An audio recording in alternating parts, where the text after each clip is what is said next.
വിവിധ retina തകരാറുകൾക്കുള്ള ചികിത്സയായ അതിനൂതന vitrectomy ശസ്ത്രക്രിയാ വിഭാഗം വിപുലീകരിച്ച് കോഴിക്കോട്ടെ AST വാസനൈ ഹോസ്പിറ്റൽ.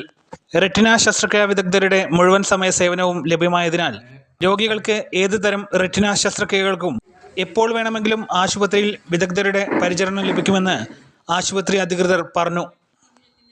തിമിരത്തിന്റെ സർജറീസ് പറ്റി എല്ലാവർക്കും അറിയാമല്ലോ.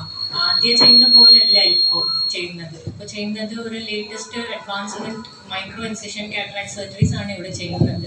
അതിന് പറയുമ്പോൾ മുറിവ് ചെറിയ മുറിവുണ്ടാവും. അങ്ങനെ ആകുമ്പോൾ നമ്മൾ തുള്ളിമരുന്ന് ഇട്ടിട്ട് ചെയ്യുക. Day care പ്രൊസീജിയറാണ്. അഡ്മിഷൻ ഒന്നും ഉണ്ടാവില്ല, തുന്നലൊന്നും ഉണ്ടാവില്ല. പിന്നെ തിമിരത്തിന്റെ സർജറി ചെയ്തിട്ട് അതിൽ ഇടുന്ന ലെൻസുകളിലെയും കുറേ അഡ്വാൻസ്മെന്റ്സ് വന്നിട്ടുണ്ട്. ആ ലെൻസുകളിൽ ഇപ്പോൾ ദൂര കാഴ്ച ക്ലിയർ ആവുന്ന പോലെ ലെൻസ് മാത്രം ഉണ്ടായിരുന്നു ആദ്യമൊക്കെ. ഇപ്പോൾ ചെയ്യുന്നതിൽ മാക്സിമം സ്പെക്ടക്കിൾ ഇൻഡിപെൻഡൻസ് കൊടുക്കുന്ന പോലെ ലെൻസുകളാണ് വരുന്നത്. കൂടാതെ മുതിർന്ന പൗരന്മാർക്ക് ജൂലൈ 21 മുതൽ ഓഗസ്റ്റ് 21 വരെ സൗജന്യ OP ചികിത്സയും AST വാസനൈ ഹോസ്പിറ്റൽ ലഭ്യമാക്കും. പ്രോഗ്രഷൻ കുറയ്ക്കാൻ പറ്റുന്ന കുറേ മൊഡാലിറ്റീസും ട്രീറ്റ്മെൻറ്റും അവൈലബിൾ ആണ്. പണ്ട് വെറും ഗ്ലാസ് മാത്രമേ ഉള്ളൂ, പക്ഷെ ഇപ്പം ഗ്ലാസ് മാത്രമല്ല, ഇപ്പം യു ഹാവ് ഡ്രോപ്സ് ഉണ്ട്. പിന്നെ അതുപോലെ അത് കൂടാതിരിക്കാൻ വേണ്ടി അതുപോലെ വേറെ ടൈപ്പ് സ്പെഷ്യൽ മയോപ്പിയ ഗ്ലാസ്സസ് ഉണ്ട്. അങ്ങനെ കുറേ ന്യൂ മൊഡാലിറ്റീസ് ഉണ്ട്. ഗുഡ് ആഫ്റ്റർനൂൺ, എൻ്റെ പേര് നിത്യഭായ്. പിന്നെ ഗ്ലോക്കോമ, തിമിരത്തിനെ കുറിച്ചൊക്കെ എല്ലാവരും കേട്ടിട്ടുണ്ടാവും. ഗ്ലോക്കോമ എന്നത് അത്ര കോമൺ ആയിട്ട് എല്ലാവരും കേൾക്കാത്തൊരു അസുഖമാണ്.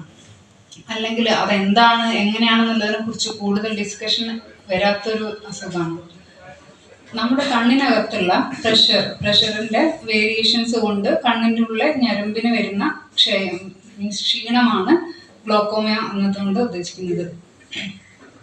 സാധാരണഗതിയിൽ ഒരു 40 വയസ്സ് കഴിഞ്ഞാൽ എല്ലാവരും കണ്ണട ടെസ്റ്റ് ചെയ്യാൻ വേണ്ടിയിട്ട് ഏതെങ്കിലും കണ്ണട ഷോപ്പിൽ പോയി എന്തായാലും വായിക്കാനുള്ള ബുദ്ധിമുട്ടുകൊണ്ട് എല്ലാവരും കണ്ണട എന്തായാലും വാങ്ങി വെക്കും. പക്ഷെങ്കിൽ ആ ഒരു വിസിറ്റ് എല്ലാവരും ചെയ്യുന്ന ഒരു വിസിറ്റ് ആയിരിക്കും, ഡോക്ടർ മീൻസ് കണ്ണ് കാണിക്കാൻ വേണ്ടിയിട്ടുള്ള. ആ സമയത്ത് ഒരു നേത്ര ചികിത്സ, ഒരു ഒഫ്താൽമോളജിസ്റ്റിനെ കാണിച്ച് ചെക്ക് ചെയ്താൽ ഈ ഒരു അസുഖം ഏർലി ഡിറ്റക്ട് ചെയ്യാൻ നമുക്ക് കഴിയും. പേഷ്യൻറ്റിന് സ്വന്തമായിട്ടൊരു ലക്ഷണമായിട്ട് ഒരിക്കലും മിക്കവാറും കേസുകളിൽ ഈ രോഗം ഹോസ്പിറ്റലിലേക്ക് പേഷ്യൻ്റ് വരുന്നില്ല. നമ്മൾ പരിശോധിക്കുന്നതിൻ്റെ ഇടയ്ക്ക് ഡോക്ടർ എന്തായാലും ഡിറ്റക്ട് ചെയ്യാൻ കഴിയുന്ന ഒരു അസുഖമാണ് ഗ്ലോക്കോമ. കൃഷ്ണമണിൻ്റെ സ്പെഷ്യാലിറ്റി ഉണ്ട്. ഞാൻ കൃഷ്ണമണിൻ്റെ സർജറീസും അങ്ങനത്തെ റിഫ്രാക്റ്റീവ് സർജറീസും ചെയ്യാറുണ്ട്. പിന്നെ നമ്മളിപ്പോൾ മെയിനായിട്ട് നമ്മൾ വിട്രെക്ടമി സർവീസസ് തുടങ്ങുന്നുണ്ട് ഇവിടെ. ഈ ഞരമ്പിൻ്റെ പ്രശ്നം ഉണ്ടാവുമല്ലോ, ഈ ഡയബറ്റിക് റെറ്റിനോപ്പത്തി, അല്ലെങ്കിൽ ഈ ഞരമ്പ് പിരിഞ്ഞ് വരുന്ന റെറ്റിനൽ ഡിറ്റാച്ച്മെൻറ്റ്, അങ്ങനത്തെ സർജറീസിൻ്റെ ഡിപ്പാർട്ട്മെൻറ്റ് ഇപ്പോൾ പുതിയതായിട്ട് തുടങ്ങിയിട്ടുണ്ട്. അവരുടെ നമ്മളുടെ ഡോക്ടർ കൃഷ്ണൻ ഉണ്ട്, അവർ ഇതിനെപ്പറ്റി ഡീറ്റെയിൽസ് പറയുന്നു. എല്ലാവർക്കും നമസ്കാരം. എൻ്റെ പേര് ഡോക്ടർ കൃഷ്ണനാണ്. ഇവിടുത്തെ റെറ്റിന സ്പെഷ്യലിസ്റ്റാണ്. അപ്പം ഞരമ്പിനെ പറ്റി പലർക്കും അത്ര അവയർനെസ് ഇല്ല. ഒരു 50 അല്ലെങ്കിൽ 80% ആൾക്കാർക്ക് കാറ്ററാക്റ്റിനെ പറ്റി അറിയാം. പക്ഷെ ഞരമ്പ്, കാറ്ററാക്റ്റിൻ്റെ ബാക്കിൽ കണ്ണിൻ്റെ ഉള്ളിൽ റെറ്റിന എന്നൊരു ഞരമ്പുണ്ട്. ഞരമ്പിനെ ബാധിക്കുന്ന പല അസുഖങ്ങളും ഉണ്ട്. അപ്പം ഭയങ്കര കോമൺ ആയിട്ട് കാണുന്നത് ഡയബറ്റിക് റെറ്റിനോപ്പതിയാണ്. അതായത് പ്രമേഹ രോഗികൾക്ക് കണ്ണിൻ്റെ ഞരമ്പിനെ പലപ്പോഴും അഫക്റ്റ് ആയിട്ട് കാഴ്ച കുറയാറുണ്ട്.